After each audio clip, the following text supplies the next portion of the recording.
Bien, como diría Pablo, vamos por ahí. Bien, buenas tardes y cuarto ya. Vamos entonces a...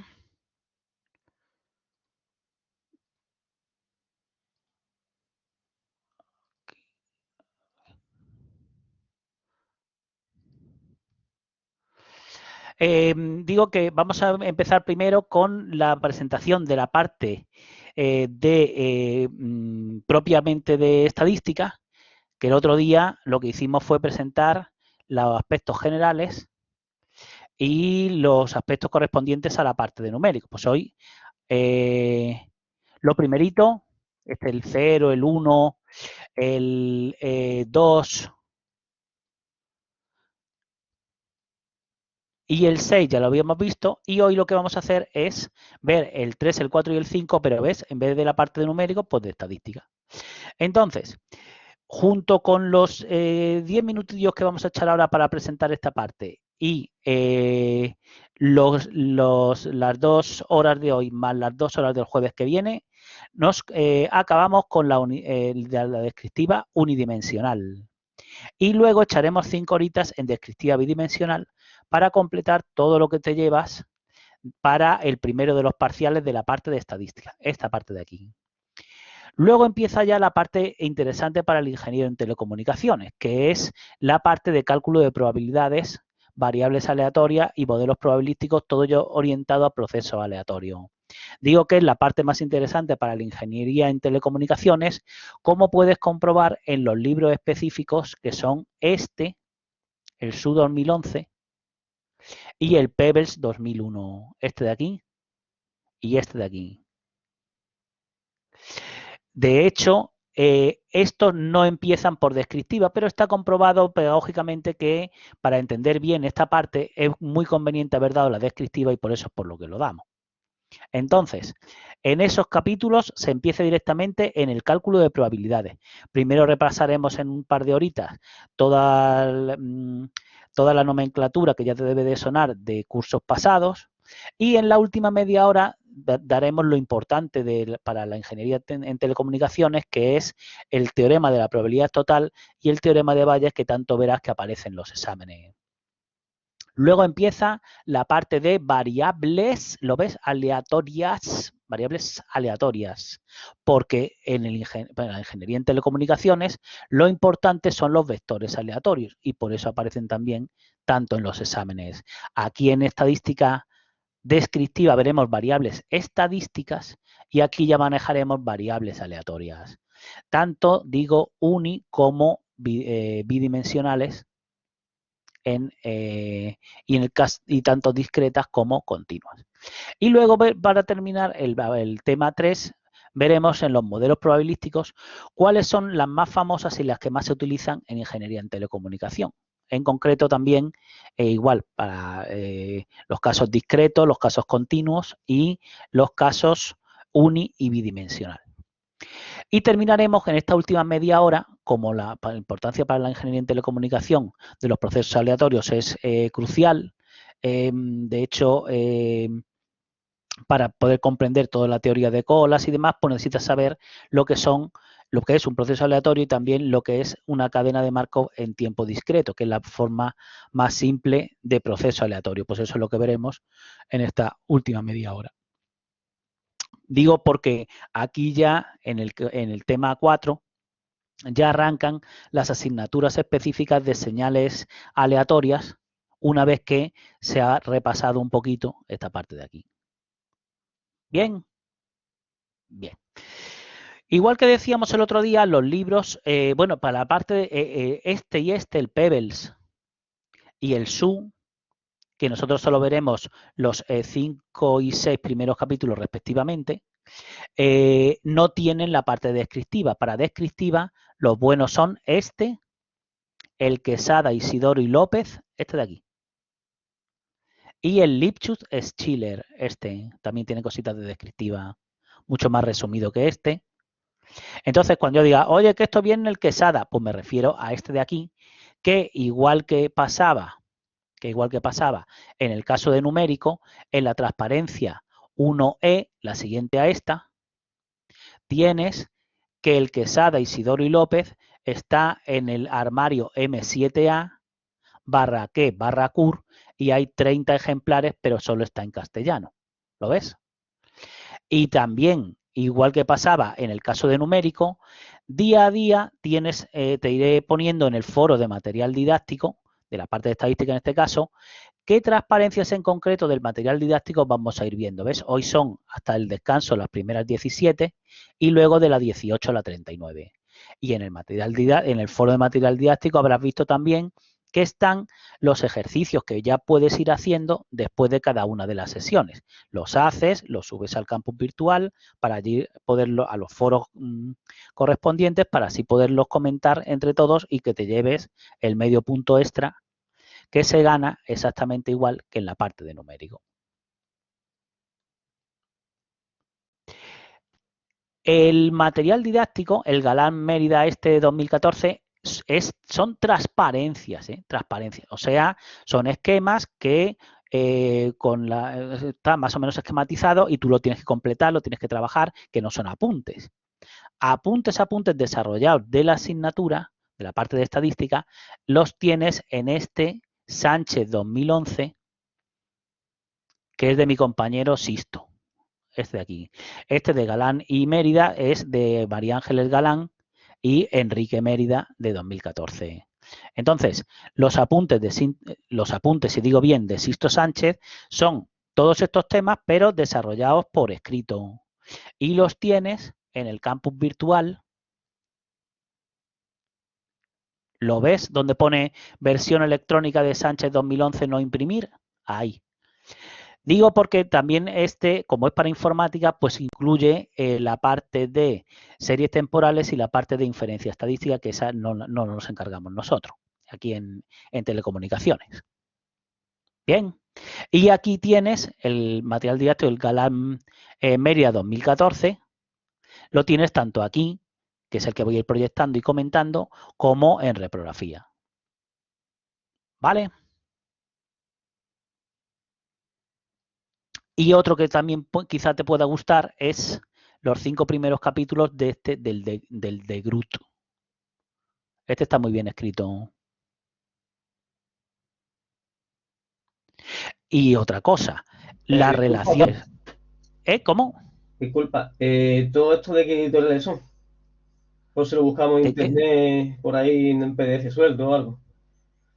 El de Groot, pues primero míralo en biblioteca, échale un ojo y luego ya lo buscas en...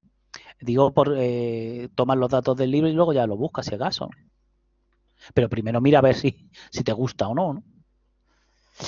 Oye, y otra cosa. Están sacando ahora el libro por fuera, ¿ya? Los libros sí. No, pero que no te vea, por ejemplo, como un curso anterior de que tú estés por la biblioteca, no yendo de pasillo en PC, yo mirando, es que está todo precintado, eso es lo malo. No, pero sí te prestan, ¿eh? Bueno, y lo que te decía, y en la relación de ejercicios es la misma en la que estaban los de numérico. Las hojas de trabajo, está el MA 1901, como iremos viendo ahora a continuación. Lo que pasa es que están señalados en rojo en vez de estar señalados en azul.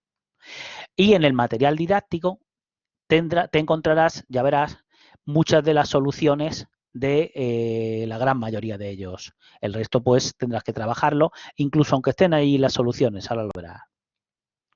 ¿Vale? Entonces, ¿alguna duda sobre la presentación? Pasamos entonces ya, entramos ya en Marena, en materia. Venga, pues vamos allá. Este es el Galán Mérida 2014, o sea, el Galán Mérida 2014.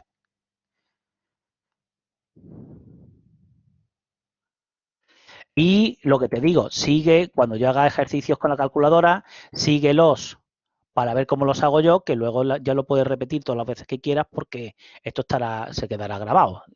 Espero. Bien, entonces, ¿de qué se trata en el tema 1A, no 1-1A de estadística descriptiva unidimensional? Pues primero lo que se hace es comentar la estadística, ¿de qué es lo que se encarga? Pues por un lado se encarga de resumir, describir, explorar los datos y organizarlos, como es la parte de esta de estadísticas descriptivas, y en la inferencia estadística, más que estadística inferencial, lo que se hace es seleccionar una muestra de toda la población completa para ver si puedes conseguir extraer conclusiones sobre la población completa a partir de lo que te diga una determinada muestra. Me refiero, por ejemplo, a que cuando tú haces una estimación de voto, de la intención de voto, tú no preguntas a los 58 millones de españoles a ver qué van a votar. Tú lo que haces es, eliges un subconjunto de la población y a esos les preguntas e intentas inferir cosas sobre la población general. ¿Vale? Entonces, nosotros hemos dicho antes sobre inferencia estadística, no daremos nada más que un par de pinceladas en este curso, porque en cursos superiores tienes, por ejemplo, los complementos de matemáticas para poder ahondar en ese tema. Nosotros nos vamos a centrar más en la parte hacia procesos aleatorios, que es la que vas a utilizar más como ingeniero en telecomunicaciones. Entonces, ahí tienes una serie de definiciones, que es la población, el conjunto de elementos a estudiar, y los individuos, que es cada uno de los elementos que presenta una serie de caracteres a los que se refiere el estudio estadístico. Esos caracteres van a ser nuestras variables estadísticas, caracteres o variables estadísticas. La muestra, hemos dicho, es un subconjunto no vacío de elementillos de individuos de la población y vamos a llamar, cuidado, tamaño de la muestra, n grande, al número de individuos que haya en la muestra. Y vamos a llamar tamaño poblacional, se dice, un tamaño de la población, tamaño poblacional, al número de individuos que tiene la población completa. ¿Vale? Las variables estadísticas o los caracteres estos pueden tomar valores no numéricos, que se llaman cualitativos, o valores numéricos, que es los que se llaman variables estadísticas cuantitativas.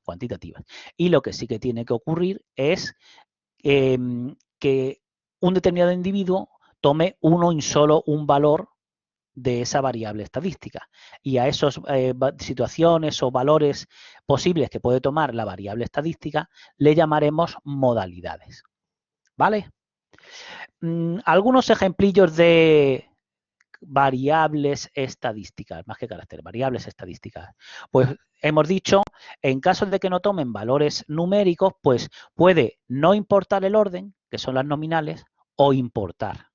En el caso de que no importe el orden, ¿no? Por ejemplo, Francia no tiene por qué ir antes que España, ¿no? Ni el rojo antes que el verde. Y en el caso ordinal, importa el orden y es conveniente que lo escribas al revés. O sea, primero nada, luego poco, regular, mucho y luego todo, para que tenga algo de sentido, ahora lo veremos, las frecuencias acumuladas. En cuanto a las que toman valores numéricos, ese valor numérico puede ser un valor discreto, por ejemplo, el conjunto de los naturales, que por supuesto incluye el 0, es el conjunto de los naturales. El número de símbolos de un mensaje pues debería ser un número finito, ¿no? 2, 3 hasta 28, por ejemplo. O bien el valor puede ser un valor, el valor numérico puede ser un valor de un conjunto continuo, por ejemplo, de todo un intervalo, del conjunto de los reales. Entonces, mejor sería poner aquí la altura en metros, es decir, alguien puede medir 1,73, 24, 37, 12 metros, o puede pesar 1,73, 24, 13, 12 kilos, el ruido en decibelios. Bien, todos son ejemplos de tipos de variables estadísticas. Vamos entonces a que se llaman frecuencias absolutas y relativas. Pues bien, consideramos una muestra de tamaño n grande de una determinada población y vamos a considerar el x, la variable estadística x mayúscula, es una variable estadística con k posibles modalidades que supondremos ordenadas en el caso de que tengan valores numéricos. Pues se llama frecuencia absoluta y se denota con n sub i al número de individuos que tienen el valor, que toman el valor x sub i. Y se llamará frecuencia relativa al cociente entre n sub i y el tamaño n grande de la muestra. Entonces, primeras observaciones aquí en la transparencia 5. La vamos a ir anotando tal que así. En el 1.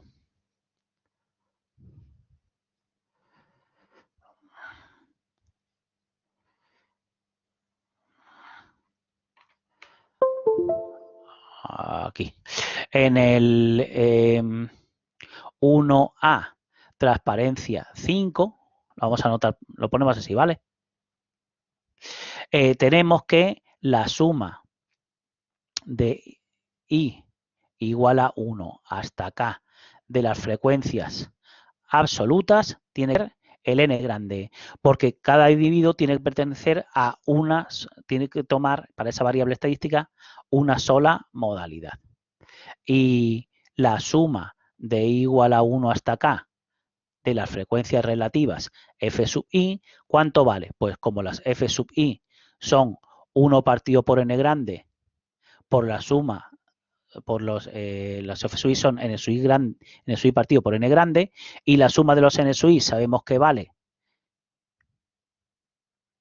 n grande, pues entonces la suma de las frecuencias relativas tiene que ser 1. ¿Bien? Bien. Primero de los ejemplillos, el ejercicio 1.1a, que tienes tal que aquí. Dice, construye la distribución de frecuencias en el que los menús servidos en cierto día en euros son esos 30 menús que tienes ahí listados. Entonces, si te entretienes en contarlos, primero, ¿ves que solamente hay menús de 6, 8 y 12 euros? Entonces, el número posible de modalidades de esa variable estadística es 3. Yo pondría aquí donde está la mano una i minúscula y pondría aquí un 1, un 2 y un 3 para indicar que k minúscula vale 3. Una vez que cuentas cuál es la frecuencia absoluta de cada una de estas modalidades, las frecuencias relativas las haces aplicando esto de ahí. Dime. Espérate, lo de la I esa minúscula a la izquierda de todo, que es para indicar, digamos, El subíndice, valor. que este es x sub 1, este es x sub 2 y este es x sub 3. Para que se vea más claro, sí. Para que se vea más claro que k minúscula vale 3. Entonces, y otra cosa, estos... Dime. Si tenemos, por ejemplo, ¿qué te digo yo? Pues a lo mejor ahí se está representando 25 números distintos. Si tenemos, por ejemplo, 30. 5 20 distintos, entonces había una I cuarta, ¿cierto? Correcto. Y entonces la N, en vez de entre 25, entre 30, claro. Entonces, sí, ¿no? Lo que te decía, pero lo que sí es verdad es que esto no es igual, esto es un aproximadamente igual, porque si tú divides 5 entre 30, te queda un sexto, que no es 0,17, es 0,166666, con lo cual esto es aproximadamente igual y no se pone la coma ahí, se pone un punto, 0,17. Y si hemos dado estas magnitudes con 2 dígitos, pues esta también con 2 dígitos, 1,0. ¿Vale? ¿Y qué es la frecuencia absoluta acumulada? Pues es sumar todas las n minúsculas hasta llegar a el valor x sub i. Bien, y se puede hacer lo mismo con la frecuencia relativa acumulada. ¿Vale? Entonces, ¿qué es la absoluta acumulada partido por n grande?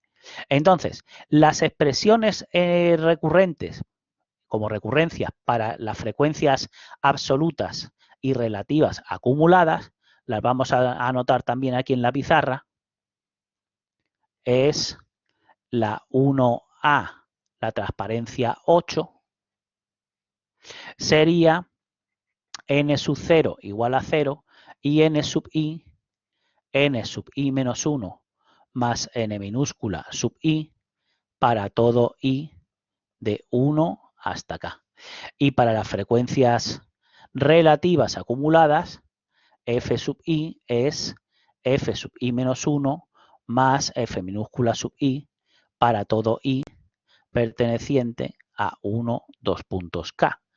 O dicho de otra manera, que el n mayúscula sub i es la suma de j igual a 1 hasta i de n minúscula sub j, y que f mayúscula sub i es la suma de j igual a 1 hasta i de f minúscula sub j. ¿Vale? Perfecto. ¿Y a qué se le llama distribución de frecuencias? Pues la distribución de frecuencias de una variable estadística o de un carácter, variable estadística lo deberías poner aquí arriba, porque tanto variables estadísticas son las cualitativas como las cuantitativas, táchalo de atributo. Es una disposición tabular en el que tú intentas mostrar los datos de forma más comprensible, lo de significativa comprensible. Entonces, las distribuciones de frecuencias, igual que las variables estadísticas, pues van a ser de dos tipos. Puede haber distribuciones de frecuencias discretas y distribuciones continuas. Vamos con las discretas. Decimos que la distribución es discreta cuando tenemos que el carácter es cualitativo, o sea, no tomaba valores numéricos, o cuando siendo cuantitativo, el número K minúscula de modalidades es pequeño en relación con el número n mayúscula de observaciones. Era el caso que teníamos antes. Antes n grande valía 30, ¿no? Y el K minúscula era 3. ¿3 es pequeño respecto a 30? Pues sí, ¿ves? Entonces, en este caso consideramos una distribución de frecuencia, se dice discreta. ¿Y cómo se calculan estos n mayúscula y f mayúscula frecuencias absolutas acumuladas y relativas acumuladas? Pues como hemos dicho, n mayúscula sub 0 igual a 0, n mayúscula sub 1 igual 0 más 13, 13, 13 más 12, 25 y 25 más 5, 30, que coincide con el n grande. Y las frecuencias relativas acumuladas, pues f mayúscula sub 0 es 0, 0 más 0,43, 0,43, 0,43 más 0,40, 0,83, ¿lo ves? Y f mayúscula sub 3 coincide con 1,0. ¿Vale? Vale. Perdona, Entonces, Pablo. dime. Una pregunta. ¿Consideramos pequeño o grande cuando es simplemente un orden de magnitud y ya está? Sí. ¿O el caso...? No, porque... con un, como dice, pequeño, entre comillas, hombre, entre 3 y 10 no, pero entre 3 y 30, ¿no? Claro, un orden de magnitud entiendo yo ahí, si es 10 o Sí, 100 o 1000 y 100 y esas cosas. claro, es que normalmente como siempre tienes muchos más datos que modalidades, si ves que ya tienes demasiado, es lo que iba a contar ahora, que Vale. dice, ¿qué Perdona. hago cuando tengo muchas observaciones? Entonces ya, para que eso sea manejable en una tabla, habrá que agrupar en clase, en clases o en intervalos. Pero eso es lo que iba a contar ahora. ¿Va? Vale, Acabamos con Pablo. esto. Acabamos con esto entonces. Dice, las distribuciones de caracteres cualitativos, cuando no toman variables, las variables estadísticas no toman valores numéricos, lo analizaremos como discretas, punto y coma, aunque para las nominales no tendrán sentido las acumuladas, ¿no? Decíamos que en las nominales no importaba el orden, coma, sí puede tener algo de sentido en las ordinales, que es lo que te decía antes, si las ordenas convenientemente, claro. Bien. Bien, entonces pasamos ya a lo interesante, a las distribuciones de frecuencias continuas, y hemos dicho, se da cuando el número n grande de observaciones y el número de modalidades es muy grande. Entonces, lo que decía Pedro, que para que sea esto manejable hay que agrupar en intervalos.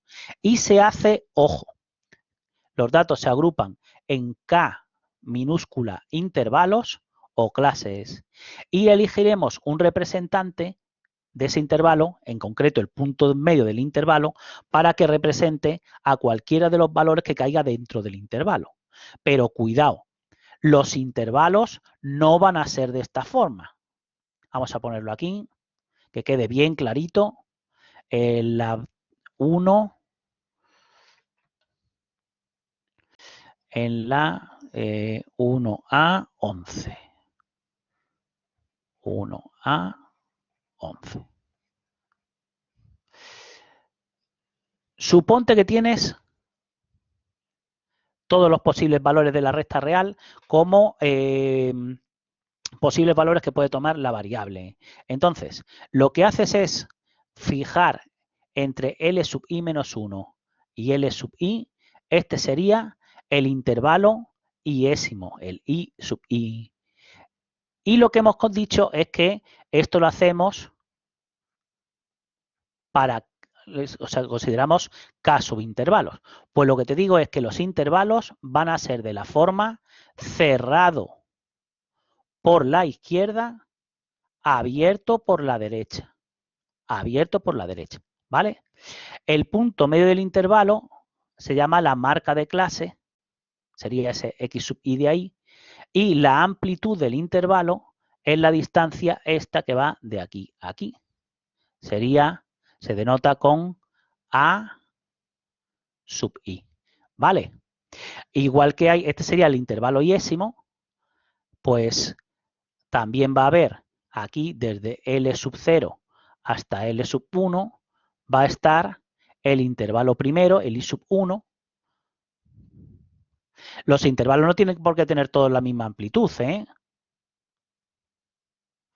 Y entre L sub k menos 1 y L sub k sería el intervalo I sub k. ¿Bien? Bien. Observa que aquí salen un par de intervalos ficticios, en concreto desde menos infinito hasta L sub 0 está el intervalo I sub 0 ficticio. Este hemos dicho que sería desde menos infinito hasta L sub 0 abierto. Bien, y el intervalo I sub k más 1 ficticio iría desde L sub k hasta más infinito. Este sería el I sub k más 1 ficticio. Bien, bien. Entonces, ¿cuáles son los motivos por los cuales hay que cerrar los intervalos por la izquierda y no por la derecha como pone ahí en el material didáctico? Pues te voy a poner aquí los diferentes motivos para cerrar los intervalos tal que así, por la izquierda. Bien, el primero de los motivos es por analogía con las funciones de distribución que veremos en las variables aleatorias. Eso ya llegaremos allí. Aquellas funciones de distribución serán continuas por la derecha y por lo tanto los intervalos van a venir definidos tal como estamos definiéndolos aquí. También tiene que ver ciertos, vamos, más que resultado, relación, ¿no? Relación con algunas medidas de posición que veremos en la hora siguiente. Otra razón de peso es que el comando istc del MATLAB que te agrupa en intervalos cierra por la izquierda. Y el otro motivo de peso es que los textos recomendados, el Quesada, el Lipschutz que hemos dicho, ambos cierran por la izquierda, con lo cual hay muchos motivos de pesos para cerrar por donde te estamos comentando. Y sobre la elección del número K de clases, pues son reglas mnemotécnicas, normalmente, o sea, reglas de ensayo y error, y se suele tomar raíz de n o 1 más 3,3 por el neperiano de n grande. Y claro, como esos valores pueden no darte un valor natural, pues entonces se coge el entero siguiente que se pone tal que así. ¿Bien? ¿Entendido entonces el tema de los intervalos? Pablo, ¿puedes Dime, volver dime. a decir lo que era el apartado A de los motivos? Que es que la analogía pone con las funciones de distribución. Cuando lleguemos a las variables aleatorias, verás que a la hora de definir las funciones de distribución se hace con intervalos de esta forma. Entonces, tiene sentido definirlos tal que así también, ¿no? Vale, gracias. ¿Y alguna pregunta más? ¿Seguimos, pues? Seguimos. Y, por supuesto, tienen que formar los intervalos una partición. O sea, un determinado valor tiene que estar en uno y en solo un intervalo. Y la unión de todos los intervalos tiene que ser la unión de todos los posibles valores que pueda tomar la variable. ¿Vale? Vale. Y todo eso se dispone en la tabla de en la distribución de frecuencias correspondiente, tomando como x sub i la marca de clase es el punto medio del intervalo. Entonces, en el ejemplillo este, pues el ejercicio 1.1b lo que dice es que entre 0 y 3, entre 0 cerrado y 3 abierto, hay 40 consumiciones. Entre 3 cerrado y 6 abiertos, hay en 0, digo porque puede llegar alguien a la cafetería y pedir un vaso de agua que son 0 euros. Y la consumición más cara en este caso serían 15 euros, porque el último de los intervalos va cerrado por los dos lados si no considero los intervalos ficticios. Igual que decíamos antes, ¿ves? Aquí sería conveniente poner donde está la mano una I minúscula 1, 2, 3, 4 y 5 para indicar que K minúscula vale 5. ¿Bien? ¿Entendido? Ahí tienen las distintas marcas de clase en las cuales, por supuesto, este es 1.50, 4.50, 7.50, 10.5 y 13.5, dando todas las marcas de clase con 3 dígitos significativos. Una pregunta. Oye, dime. Es que me he perdido. Entonces, lo de la elección del número k que hemos visto antes, como la raíz cuadrada de n o 1 más 3 con 3 logaritmo de n, ¿cuándo se usa? Cuando no te dicen específicamente cuántas clases tienes que utilizar. Vale. Digo, para que sepan más o menos, normalmente es que, pues que eso, que si la vas a tabular, porque sea entre 10, 15, como mucho clases, Vale. con respecto al n grande, ¿no? Pero normalmente te lo suelen decir. Oye, considera tantas clases, ¿no? O considera clases de amplitud tanta, ¿no? Y en cuanto a las representaciones gráficas, depende de si son para caracteres que no toman valores numéricos o de caracteres que sí que toman valores numéricos. En cuanto a las caracteres, a las representaciones adecuadas para caracteres que no toman valores numéricos, están los diagramas de rectángulos o de barras que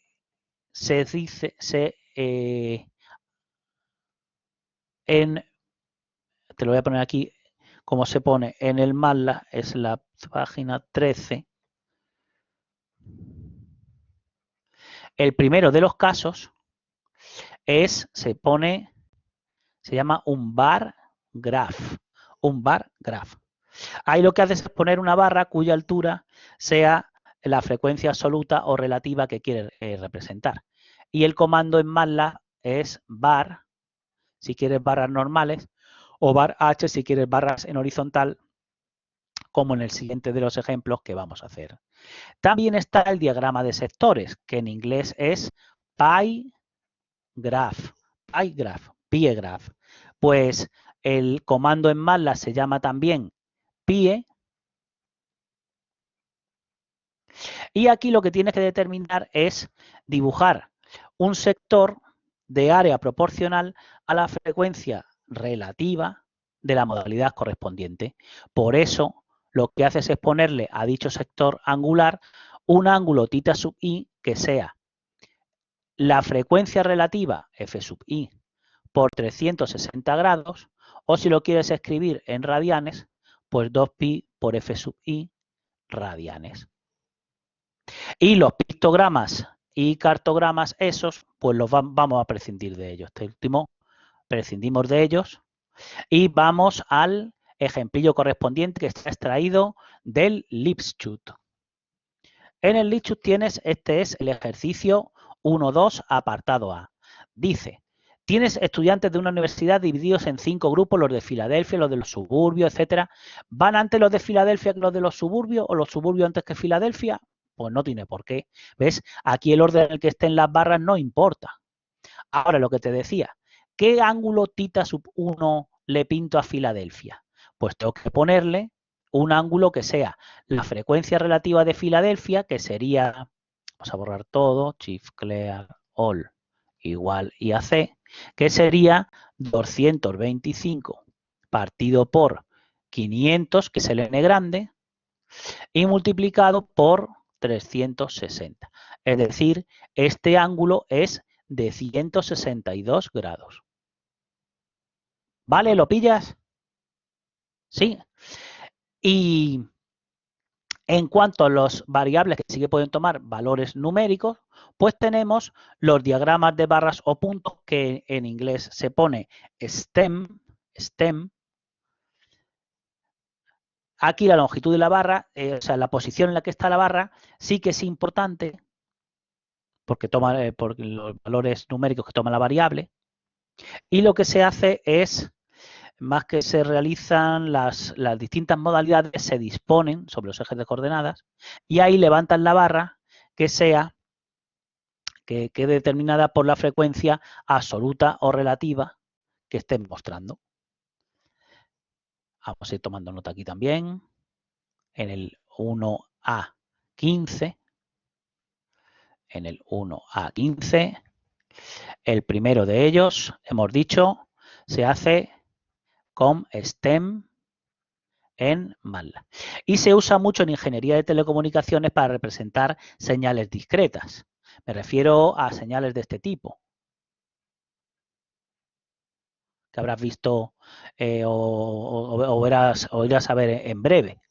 Y en los histogramas, los órdenes que se utilizan en MATLAB son ISC y la orden var, en la que el tercer argumento es comillas, ISC, comillas. Entonces, en este caso, lo que se hace es pintar un rectángulo en el histograma, en la clase iésima, aquí, pintas un rectángulo que tenga de altura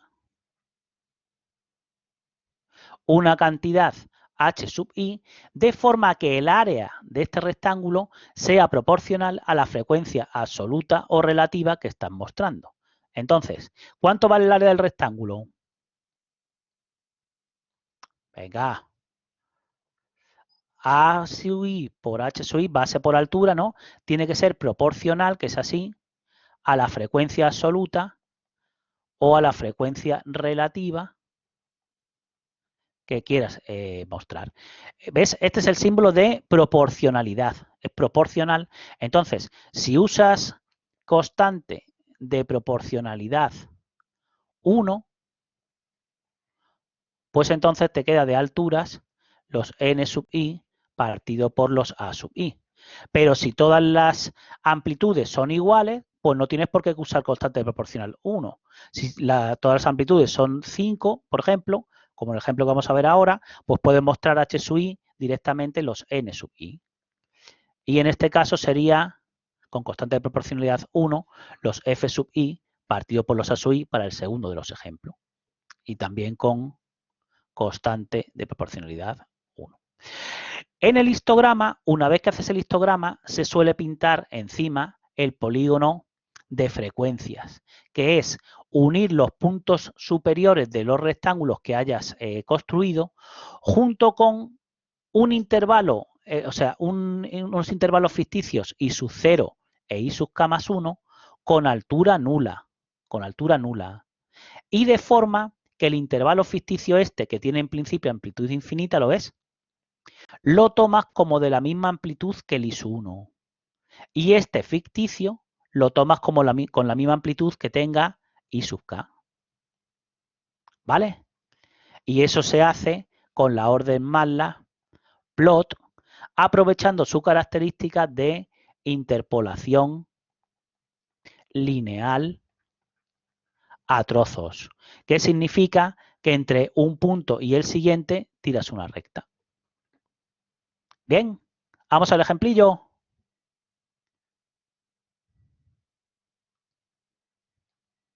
Vamos al ejemplillo.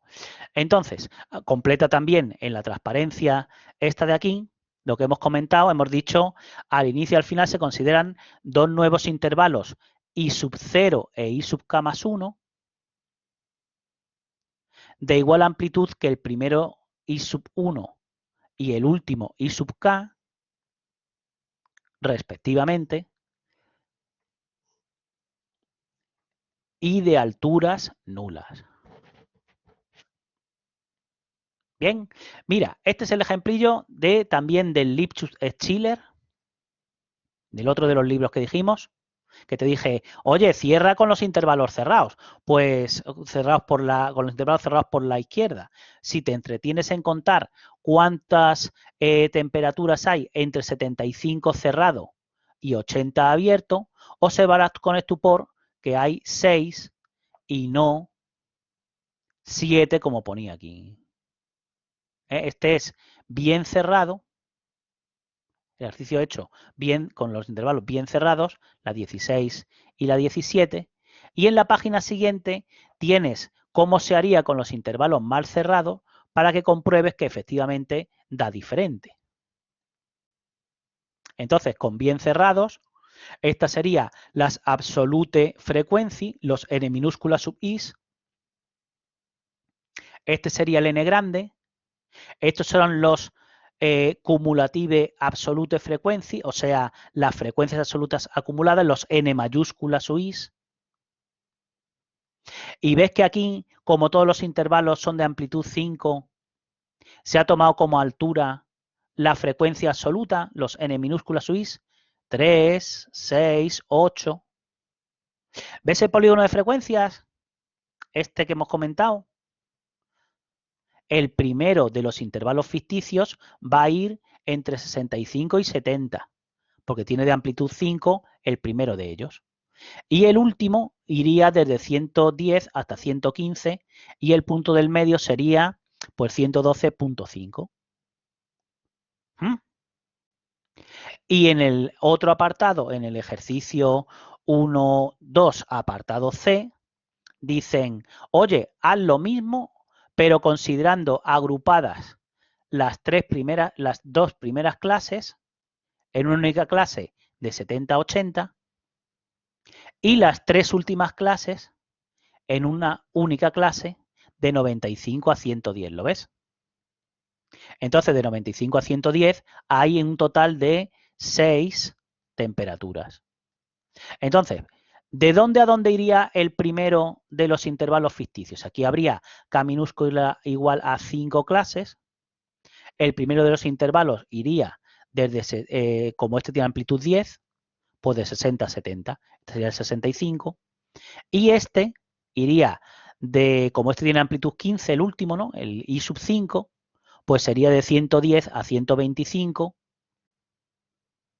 con lo cual ese punto de ahí sería el 117,5. Una pregunta. ¿Vale? Bien. ¿Por qué los últimos Dime. dos, o sea, porque tienes que coger dos intervalos que sean cero y no puedes dejarlo con los primeros que, o sea, no sé si me explico. Porque estos son nuevos. Aquí tengo, pon ahí I minúscula, 1, 2, 3, 4, 5. Aquí tengo 5 intervalos. Entonces, lo que tienes que hacer para pintar el polígono de frecuencias es un intervalo ficticio I sub 0 e I sub 6. Vale. Dices que ¿por qué se bajan a 0? Porque como ahí no hay ningún individuo, ¿no? O sea, individuo en este caso, temperatura. Como las temperaturas van entre 70 y 110, entre 60 y 70 no hay ninguna. Sí. Muy bien. Bueno, pues a ver, hora de parar. 17:05. Hora de parar. A las 5 continuamos, ¿vale? Venga, Vale, corto, ¿eh? Pablo, ¿qué te ha parecido el horario que me... Oh, currada, ¿eh? No sé si habrá alguna imprecisión, pero la verdad que ha estado... Fue un ratillo.